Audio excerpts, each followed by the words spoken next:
So good day and welcome back to the channel. I've acquired a new mic recently, so I thought I would come out on this nice warm autumn morning to this lovely noisy marshland behind me to try out the Zoom MicTrak M3, which is a mid-side shotgun mic that's interested me for quite a while, not just because it's a mid-side mic, which means we can adjust the stereo width to our liking in post, but it also has a 32-bit float audio recorder built in, really making it an incredibly portable solution for on-camera audio setups or people that just want a very lightweight way of recording nature sounds and anything that they like the sound of. So I'm really quite interested to try this out today. So I thought I'd go for a little walk around the marshlands, find some water, some birds and that type of thing, just see how this little mic performs. Hopefully it gives a really nice, natural, detailed sound like some of the other Zoom devices that I've tried in the past. I've not really tried this yet, so I'm looking forward to seeing how it performs. So if you stick on a pair of headphones, we'll go for a walk and see what sort of sounds we can find.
So far, so good. It sounds quite reasonable. I am using a pair of cheap headphones though, so I can't really gauge properly how clear and full the audio is. So I'll just have to wait till I get back to use the studio headphones. But so far, yeah, I'm quite pleased with it. I do really like the option to be able to change the stereo width on the unit. So I can go from off, which is mono, then I can go to 90 or 120 degrees. But of course, we can always change that in post later on because the MS RAW files are saved to the memory cards, and then we can drag it into the Zoom Edit and Play app, which is free, and then adjust the stereo width there. So far, quite impressed. So see what else we can find.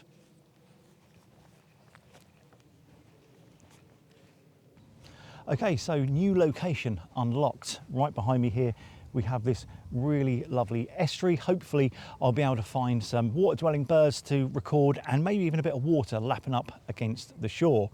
But I've also got a train line running right next to me as well. So I think that's going to be a really interesting one to record with the M3, considering we're going to be able to have one sound and multiple different stereo widths in just that one recording. So I'm really looking forward to recording some train sounds with the M3. But first of all, I'm just going to take a walk down the estuary, see what I can find, and then I'll bring you back in if I find anything particularly interesting.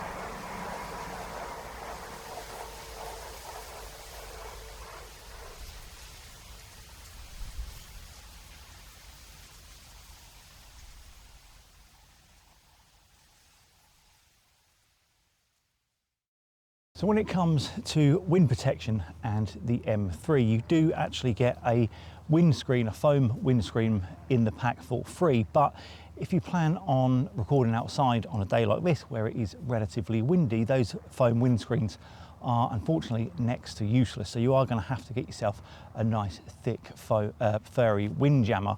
Now the one that I've got on here I actually made myself. It's actually from an old rug I ripped the backing off of, and then I sewed it together and used the windscreen from the M3 to push inside just to create a bit of space between the furs on the windjammer and the mic capsules. So far it's worked pretty decently and I can't really complain, but I am going to upgrade to a better quality windjammer soon. So if you do get an M3, definitely think about getting a good quality windjammer with it at the time of purchase.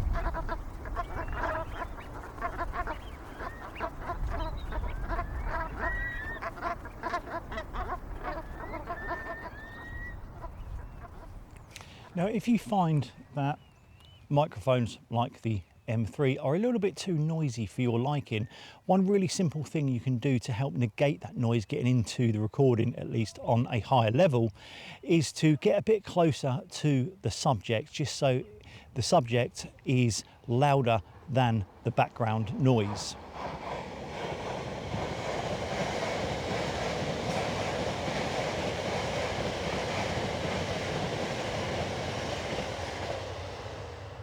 I don't think we have much of a problem with trains though.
So I thought I would take this opportunity here just to do a little bit of talking into the mic from a distance. I'm about 6 foot away, thereabouts.